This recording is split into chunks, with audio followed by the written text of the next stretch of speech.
Soal dugaan korupsi izin ekspor minyak sawit mentah. Pemeriksaan Erlangga berjalan selama 12 jam, ada 46 pertanyaan yang seluruhnya dijawab. Erlangga diperiksa sebagai saksi soal kasus dugaan korupsi izin ekspor minyak sawit mentah. Erlangga diminta keterangan mengenai kebijakan yang ia keluarkan kala itu. Saya hari ini hadir untuk menjawab pertanyaan-pertanyaan yang tadi disampaikan, dan saya telah menjawab 46 pertanyaan, dan mudah-mudahan jawaban sudah dijawab dengan sebaik-baiknya.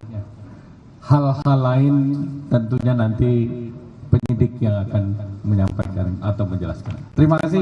Wassalamualaikum warahmatullahi wabarakatuh.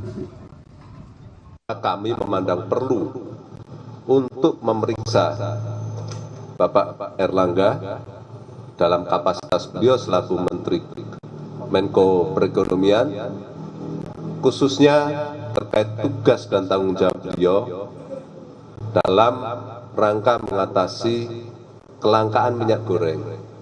Sebagaimana kita ketahui, dalam proses penanganannya ternyata belakangan kita ketahui telah menimbulkan kerugian keuangan negara.